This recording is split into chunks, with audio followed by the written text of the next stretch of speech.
Today we're going to be finishing one of my oldest unbottled meads. Let's get started.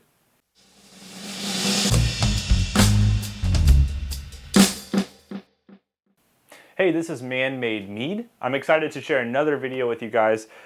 This is my oldest, if not maybe my second or third oldest unbottled mead currently. This is an apple pie, or not apple pie, an apple mead, just straight up apple. It has been sitting since I started it in June of 2019, and it's sat in secondary like this since basically July. Excuse me, no, I made it in May, and it's been sitting since June of 2019 like this. So I'm gonna go ahead and taste it, and then we're gonna go probably bottle it in this, and I'll talk a little bit about this. I want to make this a little different though. I want to give you some tips about an apple mead. If you follow the channel, you know that I've made a lot of apple meads in my time, and I want to give you some hints about them. So first of all, this thing, you can tell it looks really, really dark, and that's because I used avocado blossom honey, which has a dark coloring anyways. Most of my apple meads have been a little lighter, but this one's definitely darker. The thing I really like about this is it is very, very smooth because of just help, in general, but there's not a lot of alcohol burn.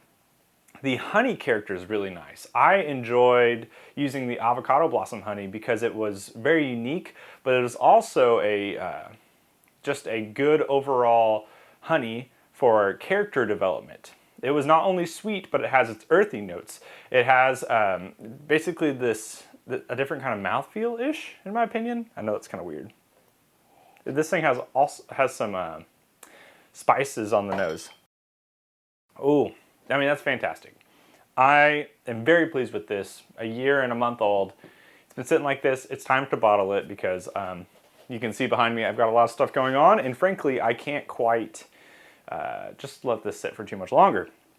The gravity of this thing started at 1.102, about almost 1.1025 is what it was exactly. So this thing did not level out.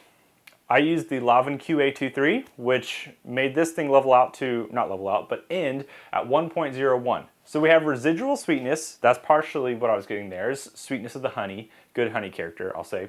There's a good three-dimensional field of it being sweet, but also a little tart. I get that from the avocado blossom honey. And then this mouthfeel all made it really nice. So I want to keep it still, no carbonation, anything like that.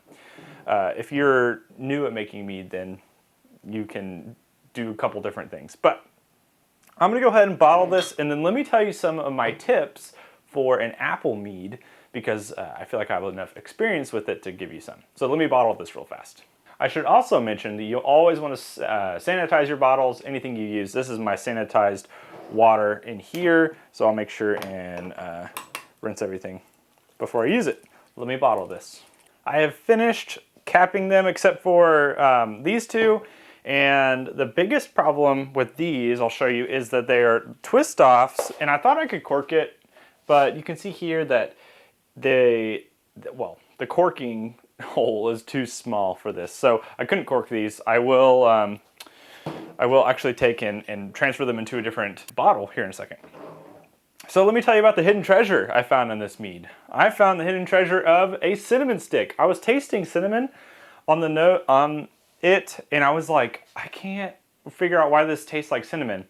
Well, here's why. At the bottom of this thing, there's a cinnamon stick. I couldn't see it because the mead is literally so dark that everything blended in, and I guess when I put it in there, I completely forgot it was in there.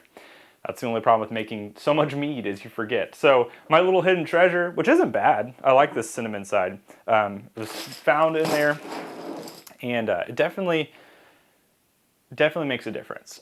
Let me tell you about a few tips from my experience in making apple meads. First of all, apples are very high in pectic, or pectin, kind of is what we call it. But pectic is a part of the fruit that cloudies up the mead in general, and really any brew. So you can avoid having a really unclear apple mead, like, I know it's not totally in frame, but you can see this one up here. These are two apple meads, and they are very, very not clear. Those have been sitting for 3 or 4 months like that. And that's because I didn't put any pectic enzyme in. Pectic enzyme is something you can buy on Amazon. You can also buy it at your local brew shop. But basically, you put the pectic enzyme in before you put the yeast into a brew. And you can also like put pectic on your apples and such to help make that pectic effect smaller, meaning that the mead will actually be clearer in the long run. So I suggest, if you want a clear mead, to add some pectic enzyme so you can have something clearer. This thing's not mega clear. I know you can't really see super well in this bottle. It's very dark, it's hard to see. It's clear, but it could be clearer if I had used pectic. That's my first tip. Tip number 2, whenever you're adding your apple flavor, and this can go for maybe some other fruits, I have found that I can get more bang for my buck if I put the fruit in the secondary. So, of course, you let your mead ferment.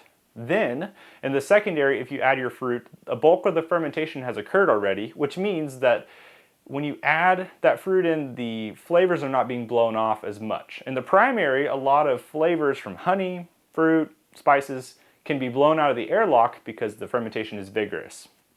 This is not to say that you can't put apples into the primary. You can. If you have the money to do it, you can put your fruit in the primary and secondary, and you're doubling that flavor idea, and you're getting both sides of that coin. One other thing you can do, if you're comfortable with either pasteurizing your mead or using potassium sorbate or potassium metabisulfite, is to actually take and stabilize your mead before you put the apples in. I've done this recently with some of my light apple meads, and it's been fantastic because you retain the sugar content from the apples, it imparts into the mead, and then it ends up tasting really, really good. I don't know how well that will work for a high gravity mead like this. Like this thing is sitting at about 12%. So I haven't tried it with that, but that's another, idea. My last tip, if you want to make a nice apple mead, you can use apple juice as a base, and that's basically making a cider. This is all in the realm of a cider. But you can also use a variety of different apples. Not this mead, but one of my other ones I'd made, I used Fuji apples, Gala apples, and Pink Lady apples, all 3 of them in the same mead, and it made an incredible product. So you might try using different kinds of apples because, of course, each apple has its own character. So, yeah, now I said that was the last tip. The other tip, this goes for all fruits in general. If you will freeze your fruit before you actually put them into the mead, it takes the cells inside of the fruit and basically makes them explode, which means that whenever you are putting them into the mead, they impart flavor better. So I normally freeze my fruit, let it thaw out, then add it in. Those are some of my tips for you guys. Again, I've made a bunch of apple meads now. I think this one right here might have been version 4, but that was a year ago, and I've made I think 3 or 4 more. So I'm at like 7 or 8 apple meads at this point. I feel like I have a good amount of experience doing it.